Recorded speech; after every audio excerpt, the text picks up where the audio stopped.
En los 2 domingos anteriores que prediqué sobre los 2 primeros mensajes de los 7 mensajes a las iglesias que encontramos en el libro de Apocalipsis. Y hoy vamos a ver el mensaje a la iglesia en Pérgamo. Es el tercer mensaje que Jesús da a través de Juan a sus iglesias.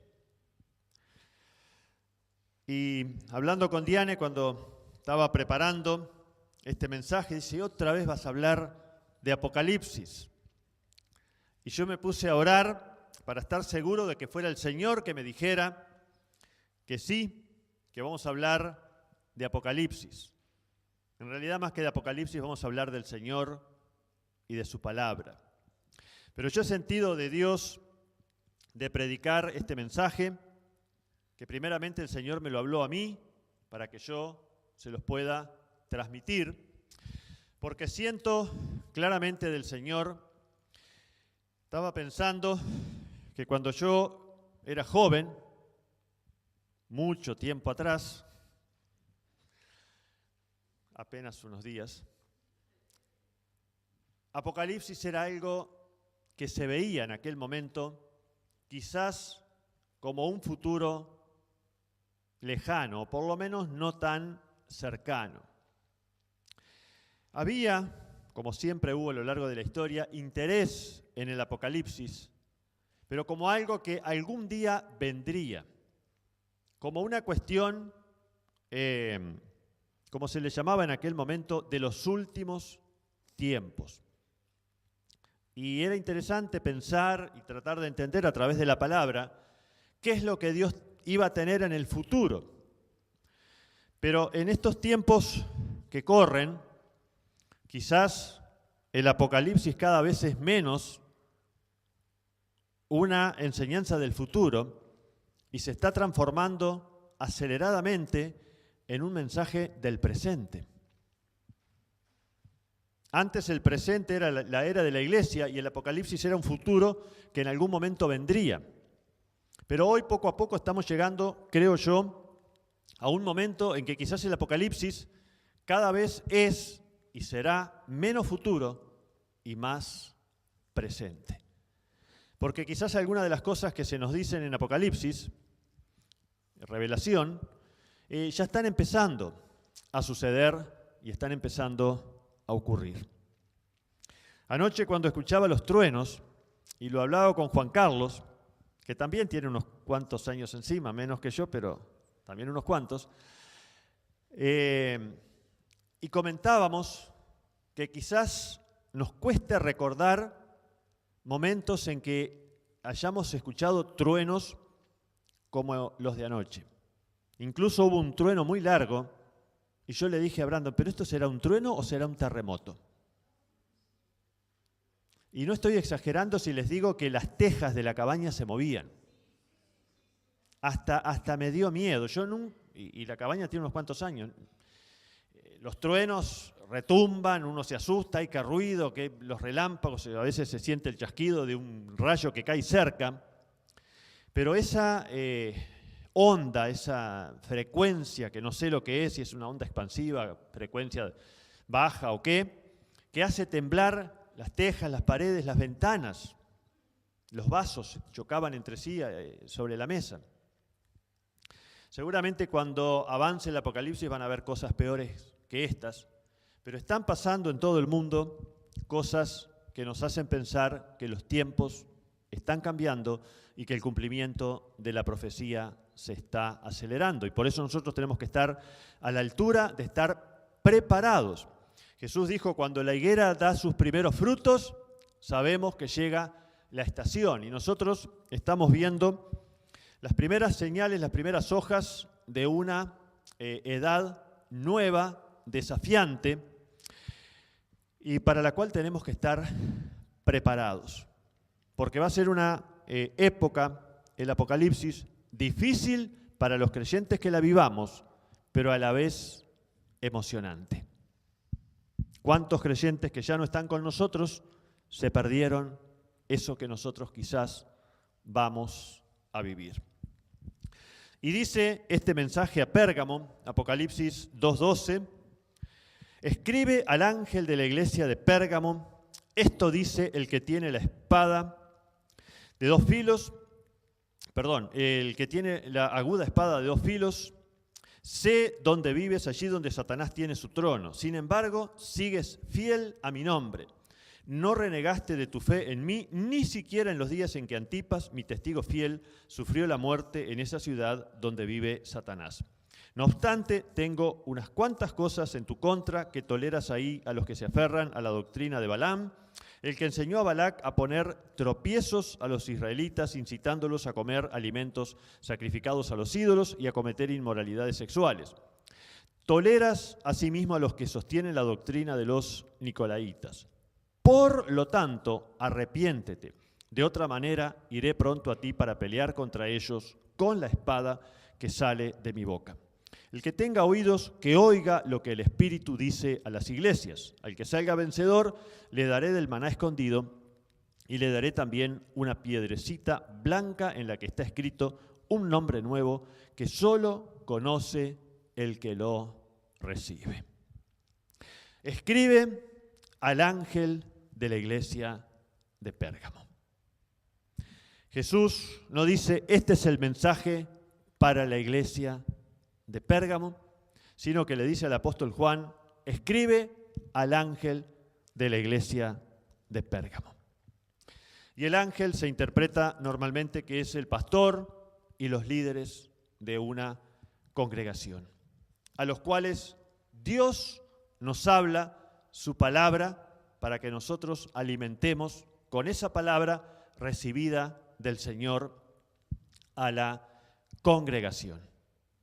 Y esta es la actitud sana que toda congregación debe tener.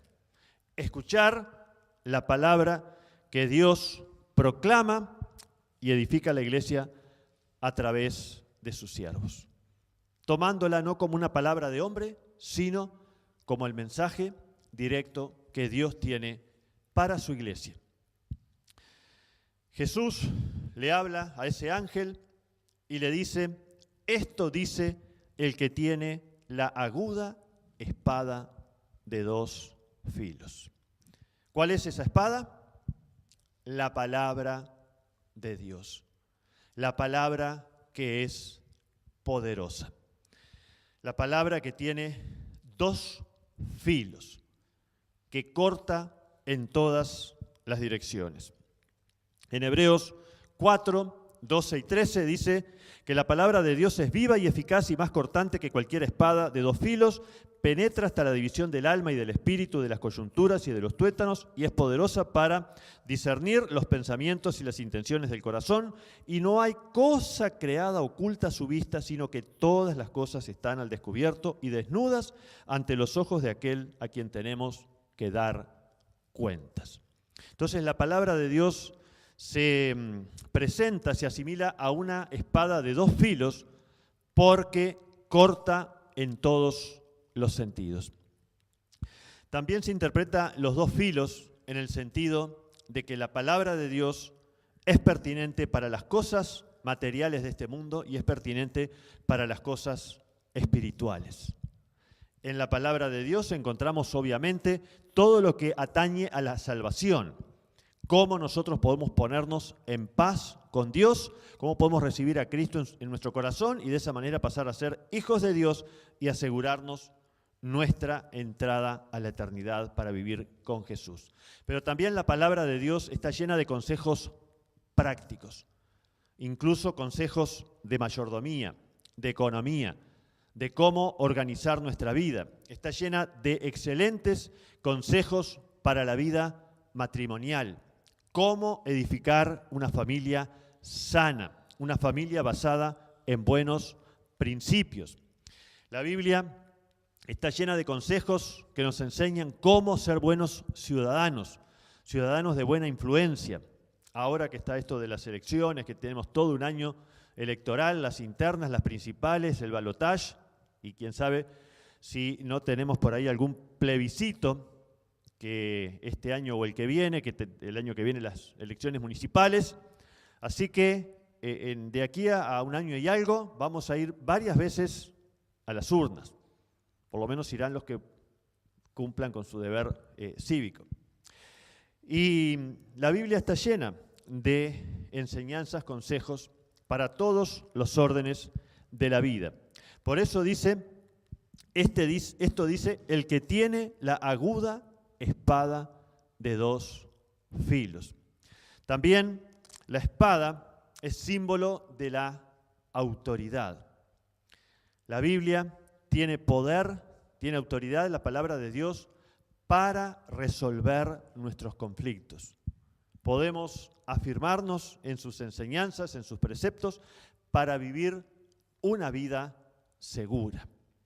Pero también esta alusión a la espada del Espíritu, que es la palabra de Dios, y que es la palabra que siempre tiene que estar en nuestra boca, en nuestra mente y en nuestro corazón. Sin la espada del Espíritu es imposible que nosotros hagamos, y menos aún salgamos victoriosos en la batalla espiritual. Ahora que estamos dando sobre batalla espiritual, dice Efesios 6:17, tomad el yelmo de la salvación y la espada del Espíritu, que es la palabra de Dios. En el capítulo 1 de Apocalipsis, cuando Juan ve por primera vez a Jesús en su visión victoriosa, dice que tenía en su diestra 7 estrellas, de su boca salía una espada aguda de 2 filos y su rostro era como el sol cuando resplandece en su fuerza. Entonces, la espada aguda que sale de 2 filos, que sale de la boca de Jesús, es un distintivo de Jesús y de su autoridad.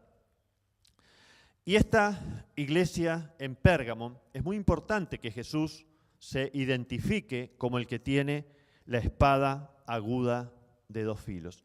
Porque esto dice el que tiene la aguda espada de 2 filos, sé dónde vives, allí donde Satanás tiene su trono. Pérgamo era una ciudad completamente idólatra, dedicada a los cultos de los dioses griegos y romanos.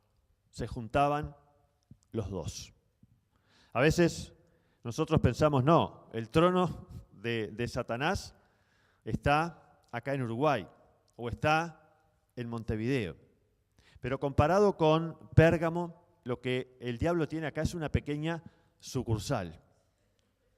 Aunque a veces es efectiva, pero en realidad no somos el centro de la actividad del diablo. Pero aquí sí,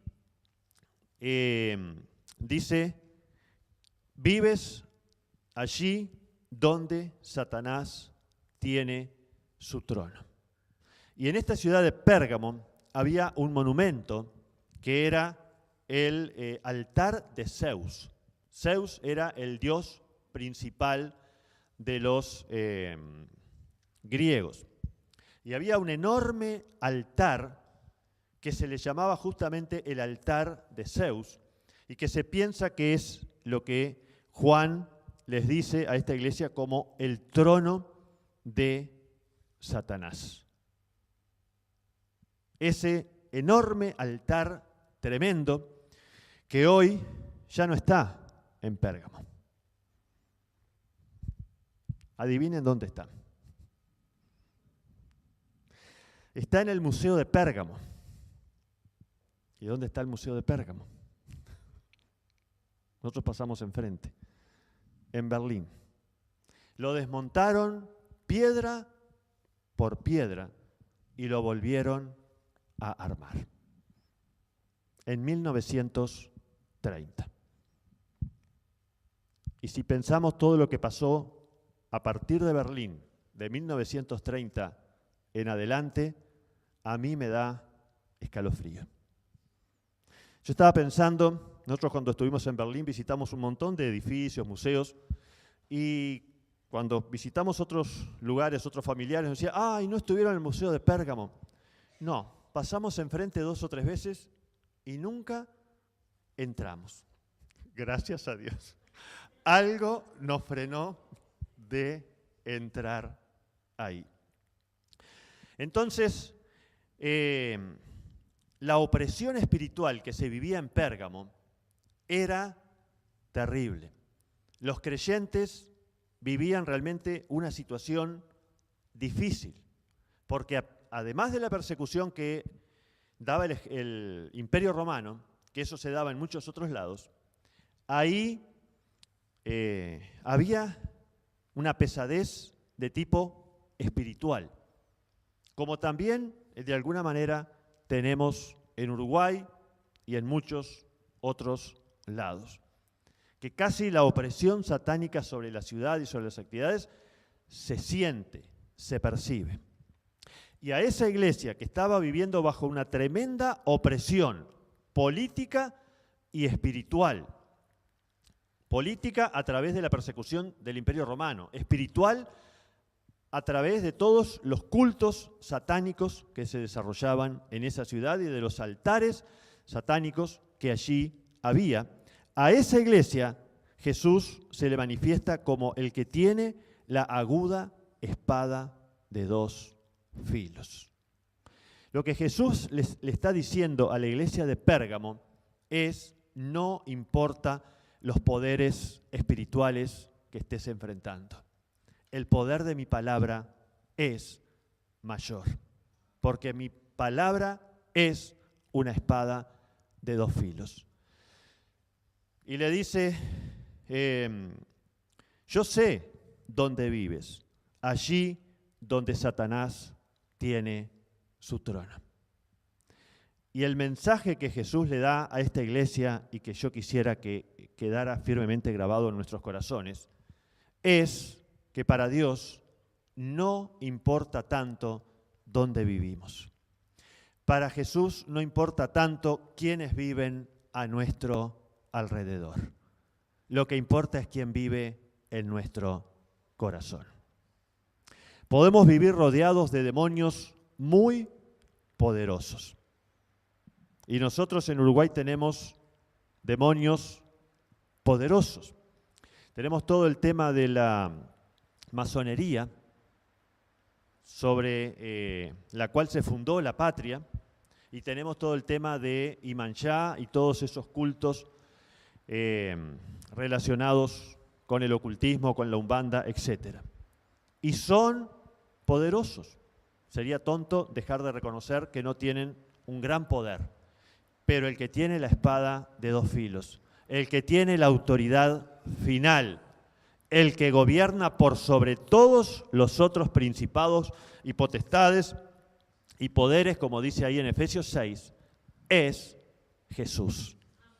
Lo que le está diciendo Jesús a la iglesia en Pérgamo es: yo sé dónde tú vives y yo sé que Satanás es muy fuerte en esa ciudad y que es muy difícil para mis hijos vivir ahí. Pero la verdadera espada de dos filos está en mi mano. Y la verdadera espada de dos filos acá en Uruguay está en las manos de Dios. Como decía, este es un año de elecciones. Vamos a elegir precandidato, candidato, postcandidato con el balotaje, etc. Pero lo que importa no es tanto las decisiones de las urnas. Lo que importa es las decisiones que los hijos de Dios tomemos en nuestro corazón. Porque lo que va a cambiar Uruguay no es los planes externos de los políticos, sino el poder de Dios. Dice en uno de los profetas: no es con ejército ni con espada, sino con mi espíritu, dice el Señor. La solución para Uruguay no está en cambiar de partido político, como algunos dicen: ay, si no cambia el color político nos morimos. Y otros dicen: ay, si cambia se viene todo abajo, tenemos que seguir. Y está la mitad del Uruguay pensando cómo seguir y la otra mitad cómo sacar. Lo que tenemos es que sacar la idolatría, tenemos que sacar el poder de los demonios y poner el poder de Cristo. Nosotros, como ciudadanos, tenemos que cumplir con nuestros deberes como ciudadanos. Y es importante que oremos y busquemos qué es lo que tenemos que votar. por lo menos los que somos uruguayos, porque hay un montón que se salvan y no votan. Bueno, pero los que somos uruguayos tenemos que votar. Pero lo que realmente va a cambiar a Uruguay va a ser el corazón de las personas, las decisiones que pongamos en nuestro corazón. Y en ese sentido, mi posición personal, cada uno tendrá la suya, es que como ciudadanos tenemos que cumplir con las responsabilidades, incluso políticas, porque la Biblia dice que cumplamos con las autoridades.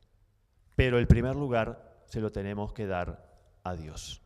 Y entender que como iglesia somos agentes que promovemos el reino de Dios.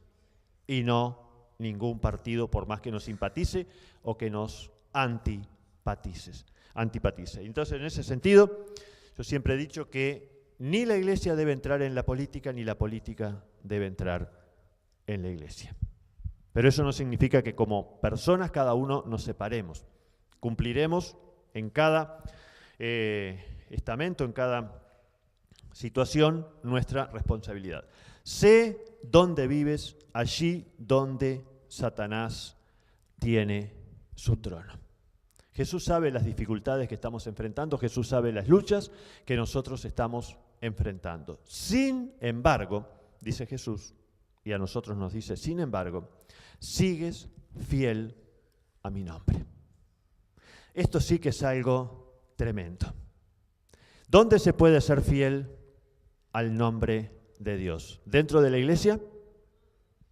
Sí, más vale que dentro de la iglesia seamos fieles. Si no somos fieles al nombre de Dios dentro de la iglesia, ahí sí que estamos en el horno. Pero aún delante del mismo trono del diablo, podemos seguir siendo fieles a Dios. Como los 3 amigos de Daniel, Sadrac, Mesac y Abednego, que aunque les dijo a Nabucodonosor, los voy a meter en el horno de fuego, ellos tranquilamente dijeron, eso es lo de menos. Nosotros vamos a servir a Dios, pase lo que pase. Y bueno, conocemos la historia de Daniel y de sus amigos. Entonces, sin embargo, podemos seguir siendo fieles al nombre de Jesús, no importa cuántos demonios se quieran entronizar en nuestro país, en nuestro barrio, en nuestra empresa, donde nos toque actuar. Sin embargo, sigues fiel a mi nombre, no renegaste de tu fe en mí, ni siquiera en los días en que Antipas, mi testigo fiel, sufrió la muerte en esa ciudad donde vive Satanás. Nuevamente está diciendo que Satanás vivía en esa ciudad. Lo había elegido el lugar de su residencia. Pero ellos no renegaron del nombre y de su fe, ni siquiera cuando vino la persecución y cuando vino la muerte. Ellos se mantuvieron como testigos fieles. Ahora, cuando nosotros pensamos en un testigo, ¿en qué pensamos? ¿Qué es un testigo? Una persona que vio, pero si pensamos en términos judiciales, ¿qué hacen los testigos? Declaran, van a testificar, van a dar testimonio y dicen, bueno, yo vi esto, yo vi aquello, yo vi lo otro. Incluso existe ahora la figura del testigo protegido. Situaciones complicadas, el testigo puede testificar en forma anónima. Nosotros somos todos testigos protegidos, pero no como esa protección tan débil que da la ley. Tenemos la protección del que tiene la espada de 2 filos y podemos dar testimonio valiente, no importa las circunstancias. Ahora, la palabra testigo que aparece en el original de la Biblia es la palabra mártir. ¿Qué es un mártir? ¿Lo mismo que un testigo? En realidad sí, pero el mártir es aquel que da su vida por una causa. Entonces, a veces la traducción pierde un poco la intensidad de lo que el original dice. No renegaste de tu fe en mí, ni siquiera en los días en que Antipas, mi testigo fiel, mi mártir fiel, sufrió la muerte en esta ciudad donde vive Satanás. A todos nos gusta pensar y disfrutar los beneficios del Evangelio y pensar lo que un día disfrutaremos en el cielo. Y eso está bien, porque nos da ánimo, porque nos mantiene, porque nos da esperanza. Pero no solamente la Biblia nos presenta los beneficios de ser creyentes, sino también los sacrificios que como hijos de Dios muchas veces tenemos que enfrentar. Pablo le dijo a Timoteo, tú como buen soldado enfrenta sufrimientos por la causa de Cristo. Los soldados están llamados para pelear y nosotros estamos llamados a ser soldados del Señor. Entonces hasta acá todo bárbaro. Una iglesia que a pesar de vivir realmente en una ciudad dominada por Satanás, por los demonios, por las dificultades, por la persecución, eran fieles. Se mantenían fieles a Dios, no negaban su fe, no negaban su testimonio. Dice, no obstante, tengo unas cuantas cosas en tu contra. Esto literalmente una de cal y una de arena. Esta iglesia, como muchas a lo largo de la historia, tenía sus cosas buenas y sus cosas malas. El nombre Pérgamo es un nombre compuesto. Dos palabras en griego. Per significa aparentemente algo así como fortaleza o ciudad o gobierno, y gamo viene de gamia, matrimonio. Entonces, esta iglesia tenía esa condición que muchas veces existe en la iglesia, de una especie de bigamia. En algunos aspectos, completamente fieles a Dios, una vida ejemplar, y en otros aspectos, infidelidad. Casamiento con cosas que no son de Dios, que no pertenecen a la santidad, sino que pertenecen al mundo. Dice, no obstante, tengo unas cuantas cosas en tu contra que toleras ahí a los que se aferran a la doctrina de Balaam. En otras versiones dice que toleras a los que retienen la doctrina de Balaam. Es decir, que no se han limpiado completamente de esa doctrina que Dios aborrece. ¿Y cuál es la doctrina de Balaam? ¿Quién fue Balaam?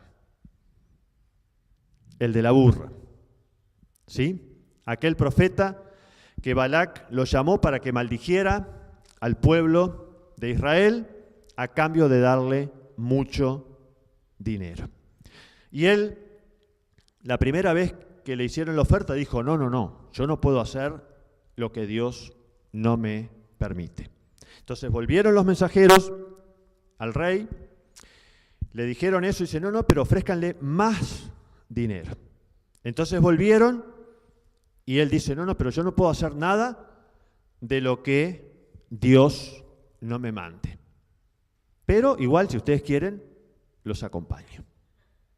Y Dios le dijo, bueno, está bien, acompáñalos, pero no podés decir nada que yo no te mande. Y si ustedes leen la historia de Balaam, está ahí en el libro de Números, no tengo ahora el capítulo a mano, van a ver cómo hay toda una progresión de Balaam alejándose de la voluntad de Dios para acercarse a perjudicar al pueblo de Dios por ganar dinero.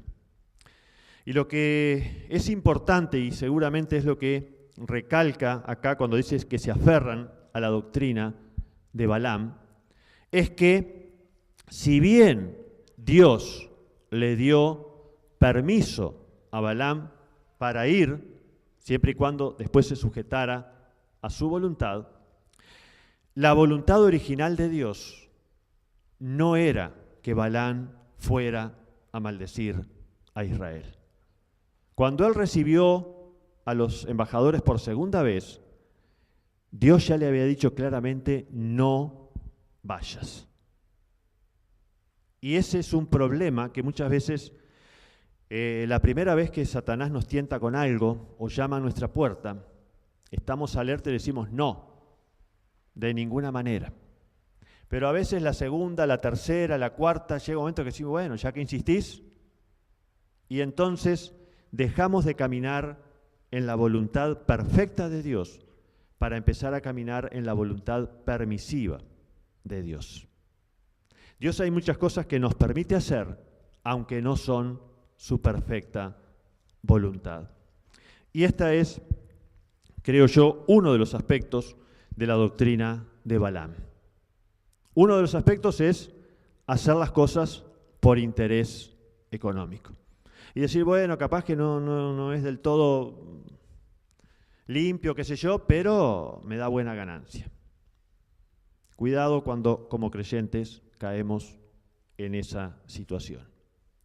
Y la otra es cuando en vez de estar en el centro de la voluntad de Dios, tratamos de ver hasta dónde podemos ir por el costado sin caernos. Y lo peligroso es que cuando nosotros siempre andamos caminando por la cornisa, ¿qué va a pasar? Tarde o temprano nos vamos a caer. Con la tentación, cualquiera que sea, nunca se juega. La Biblia dice que debemos huir de la tentación. Y dice ahí en 1 Corintios que no nos ha venido ninguna tentación que no sea humana, sino que juntamente con la tentación, Dios nos da también ¿qué? La salida para que podamos resistir. Y muchas veces el asunto no es cuánto resistir, porque no vamos a resistir. El asunto es cuán rápido somos en tomar la salida. Así que la doctrina de Balaam por lo menos se refiere a algunas de estas cosas. Seguramente hay más elementos que desagradaban al Señor en el ejemplo de Balaam y Balac, porque también dice ahí en, ¿dónde es que dice? En Primera de Pedro, en Segunda de Pedro, dice, han dejado el camino recto y se han extraviado siguiendo el camino de Balaam, hijo de Beor, el cual amó el premio de la maldad y puso tropiezos al pueblo de Israel. Acá también dice, y a poner tropiezos a los israelitas, incitándolos a comer alimentos sacrificados a los ídolos y a cometer inmoralidades sexuales. Toleras asimismo a los que sostienen la doctrina de los nicolaitas.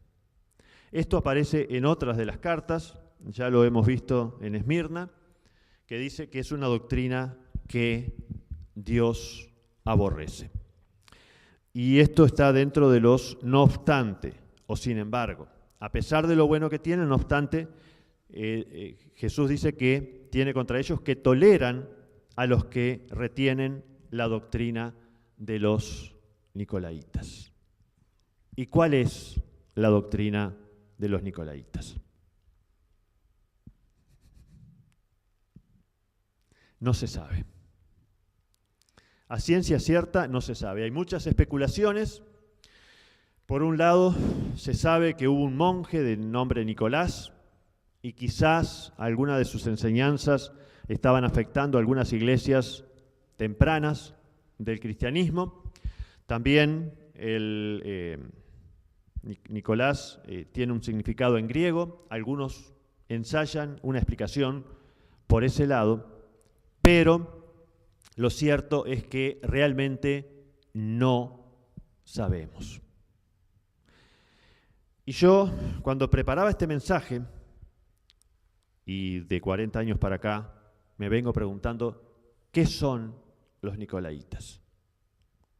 Y le he preguntado muchas veces al Señor, ¿por qué pones en la Biblia que aborreces a los nicolaitas y no nos explicás qué son los nicolaitas? Parece, no sé, un chiste que Dios nos diga, esto a mí me desagrada, yo lo aborrezco. ¿Y qué es esto? Bueno, no sé, pero esto no lo hagas. Fíjense si nosotros educáramos así a nuestros hijos. Si Estefan le dijera a Nicole, esto no lo haga. ¿Esto qué? Esto. Porque más o menos es así. Y en esta semana, orando sobre este pasaje, Dios me dio una nueva revelación. No. Lo que Dios me mostró es que Dios es el dueño de la historia.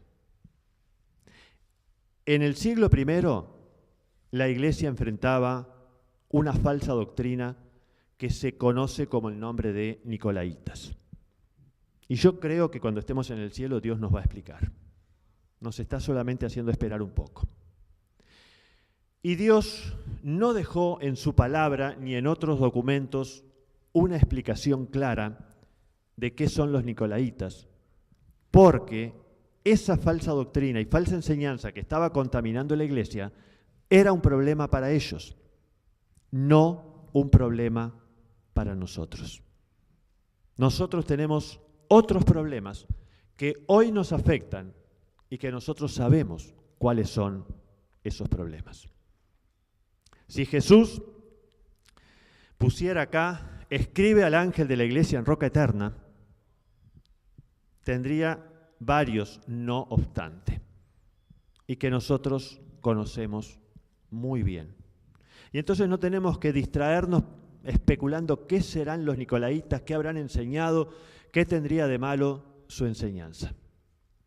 Dios tiene un mensaje particular y específico para cada una de sus iglesias. Lo que nos muestra este versículo es que Dios está atento a cada una de las situaciones de cada una de sus iglesias. A Él no se le escapa nada. ¿Recuerdan el pasaje donde Pedro le pregunta a Jesús acerca de Juan? ¿Por qué Jesús había dicho que Juan no iba a morir y él sí? ¿Y qué le contestó Jesús?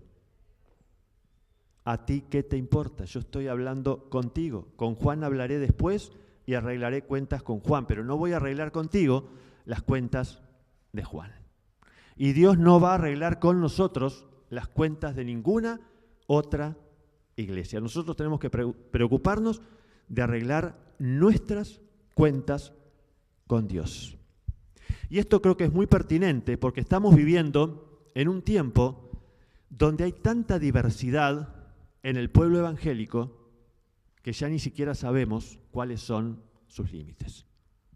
Porque hay muchas iglesias u organizaciones que se llaman iglesias que ni siquiera sabemos dónde hacer un corte y decir, esto sí es pueblo de Dios, esto no.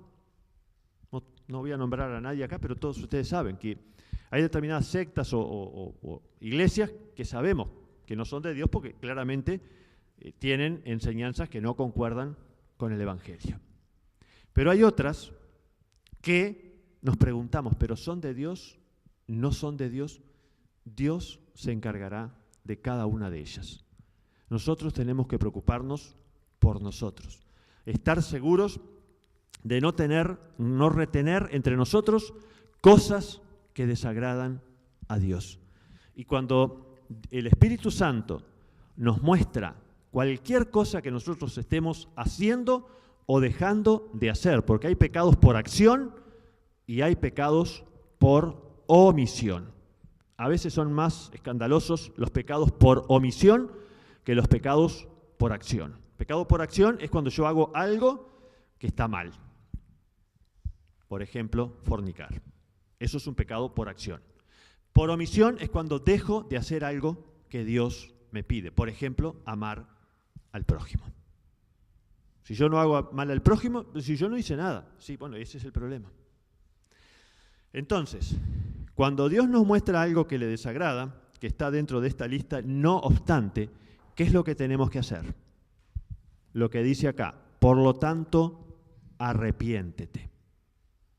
El arrepentimiento es la base fundamental para una vida espiritual sana como personas y para una iglesia sana. Y creo que estos tiempos, más que nunca, el mensaje del Señor es el mismo. Arrepiéntete. Creo que debemos transitar una senda de arrepentimiento continuo. Hoy más que nunca en las empresas se escucha hablar y se proclama procesos de mejora continua.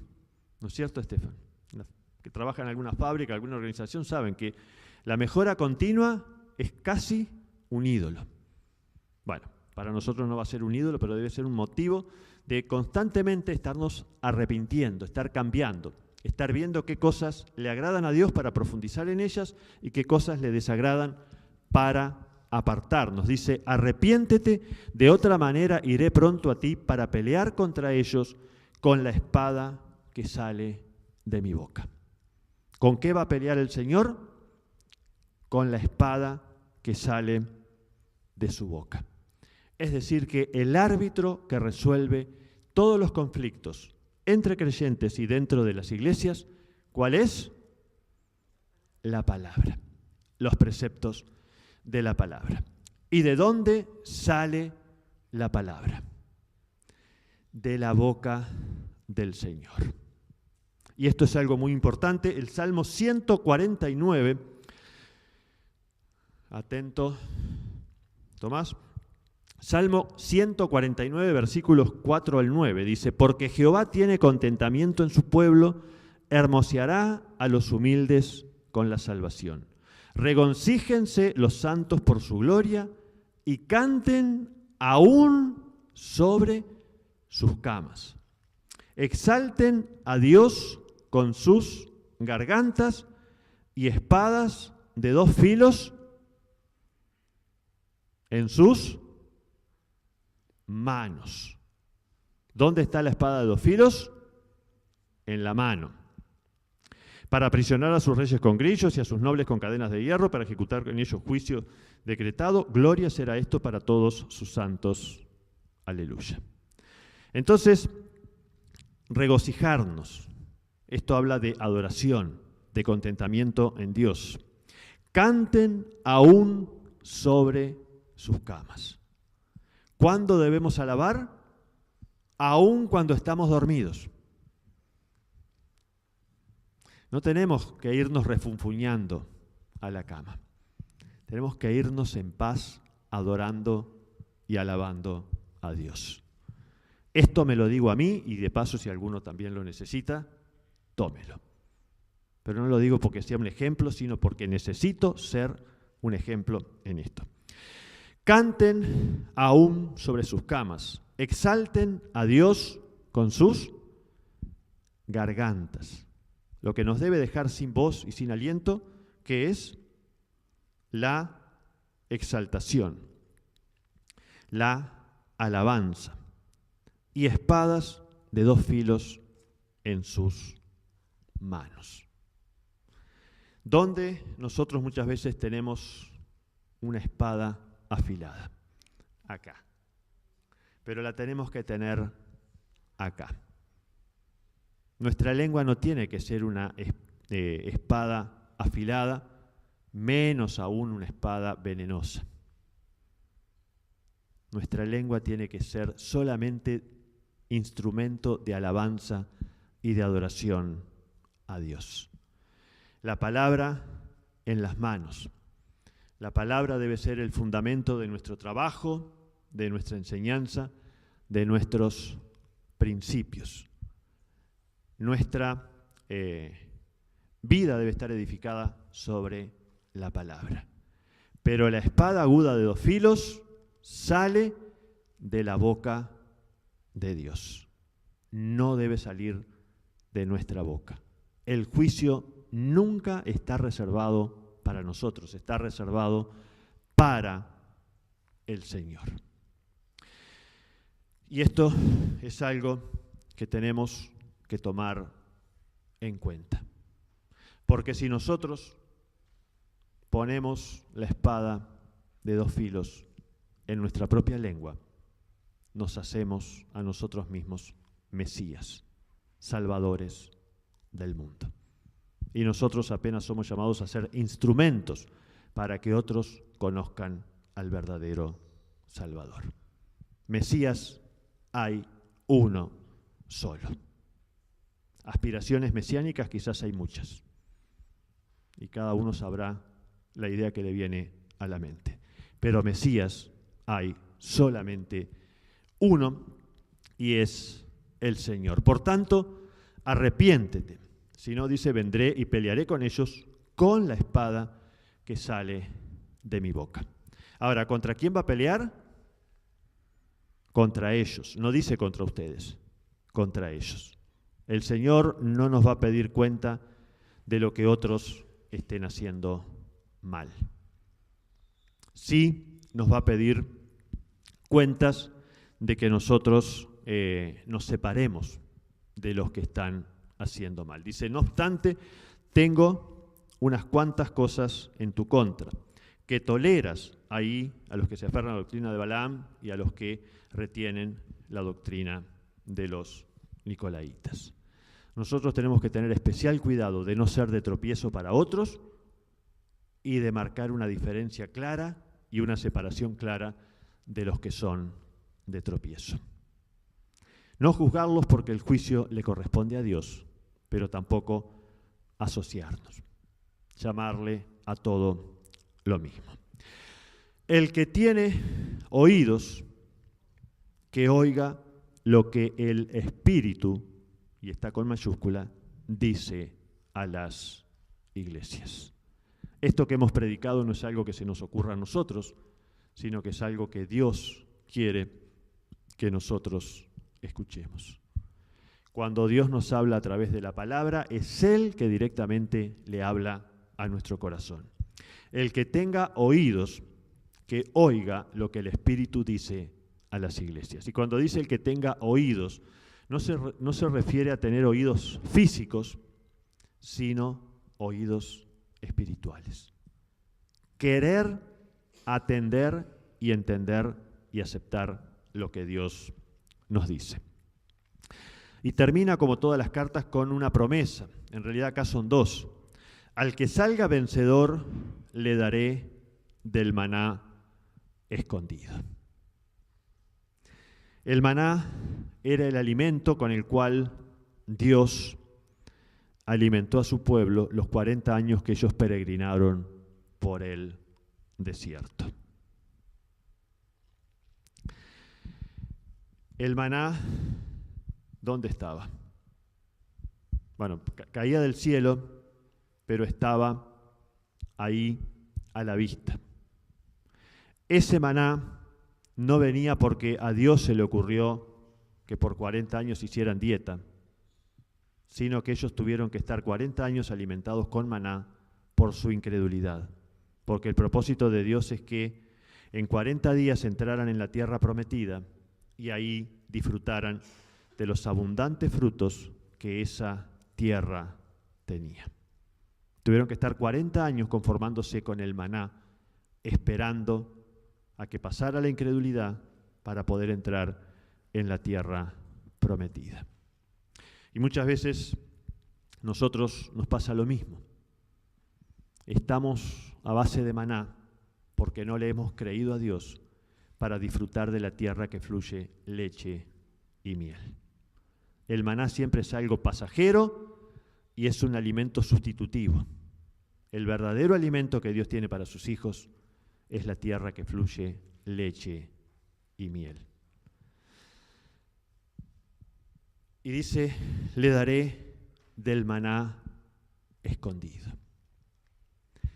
Esto se interpreta generalmente como que cuando somos receptivos, cuando somos sensibles a la voz de Dios, Él nos revela las profundas y grandísimas riquezas de su palabra. El desierto en realidad es un lugar muy rico en minerales. Generalmente las mayores reservas de petróleo están en los desiertos, en zonas desérticas. Hay toda la zona de Irán, Irak, Arabia. Tienen los mejores petróleos del mundo. Pero los israelitas, ¿qué veían? Solamente arena y polvo. Y muchas veces nosotros podemos estar perdiéndonos la verdadera riqueza que Dios tiene para nosotros y que la tiene a través de su palabra, porque nuestros ojos solo ven lo superficial, solo ven el desierto y no ven más allá. Y dice, le daré a comer del maná escondido. Le daré a comer de ese fruto que Dios tiene preparado. Y dice que le daré también una piedrecita blanca en la que está escrito un nombre nuevo que solo conoce el que lo recibe. Esto ha dado lugar a varias interpretaciones, pero existen evidencias arqueológicas que muestran que se usaba mucho la piedra como una especie de contraseña. Cuando alguien era invitado a una boda de esas bodas tremendas de los reyes, que eran esas fiestas esplendorosas, había una piedrita blanca tallada donde estaba escrito el nombre del rey y el nombre del invitado. Entonces, en el momento que el mensajero iba y entregaba la invitación, agarraba la piedra, la quebraba y entonces le daba el nombre del rey y él se quedaba con el nombre del invitado. Entonces, cuando llegaban a la fiesta con esa media piedra, buscaban el nombre y si coincidía, porque al partirse queda marcado si es la misma piedra o no. Eso era lo que hoy llamamos en computación una contraseña segura. Y así podían entrar. También la piedrita blanca grabada se usaba como una especie de pasaporte. En aquel momento no había pasaportes con chip como hay ahora. Entonces grababan una piedra con el escudo de la ciudad y el nombre de la persona. Y cuando iban con esa piedrita podían pasar por las aduanas, podían pasar a un montón de cosas que le facilitaban su desplazamiento como ciudadanos. Y cuando Jesús dice que al que venciere le daré una piedrita blanca en la que está escrito un nombre nuevo que solo conoce el que lo recibe, se refiere a que Jesús nos va a dar de alguna manera una identidad nueva, que solo nosotros vamos a poder conocer y disfrutar.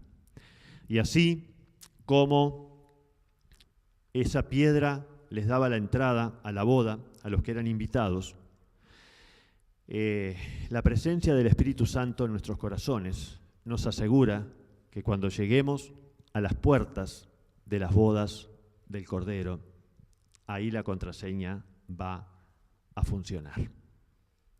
Apocalipsis 19 y 20 es muy claro que no todos van a entrar a las fiestas de las bodas del Cordero, sino solamente los que tengamos una invitación especial que vendrá porque nuestro nombre esté inscrito en el libro de la vida.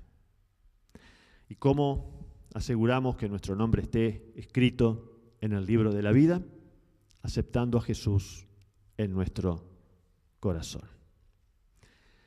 Abriéndole nuestro corazón, reconociéndolo como nuestro Señor y viviendo cada día de una manera que a Él le agrade. Así que el mensaje es que Jesús nos hará vencedores. Por su gracia, por su misericordia, nos dará una piedra nueva y nos dará a comer del maná escondido. Padre, te bendecimos, te adoramos en esta mañana. Te agradecemos por las riquezas que tu palabra tiene encerradas para nosotros. Padre, realmente queremos que tú abras nuestros ojos para entenderlo. Queremos que abras nuestro corazón para desearlo. Y queremos que muevas nuestra voluntad para practicarlo. Señor, queremos descubrir cada día el maná escondido. Señor, no queremos ser niños mañosos que cada día dicen, ¡puah!, de vuelta sopa. Señor, al abrir tu palabra, queremos hacerlo maravillados, diciendo, ¡wow!, qué tesoro escondido, qué riqueza, qué tremendo cada promesa y cada mandamiento que tú nos das. Padre, queremos ser vencedores y proclamamos en tu palabra que seremos vencedores. Señor, te damos gracias porque venciendo tendremos esa piedrita blanca, esa contraseña que nos asegura que somos ciudadanos del reino, esa contraseña que nos asegura que te pertenecemos, que estamos invitados a las bodas del Cordero y que todo un futuro de eternidad está esperando por nosotros y está disponible desde hoy para que lo vivamos. Gracias, Padre, en el nombre de Jesús. Amén.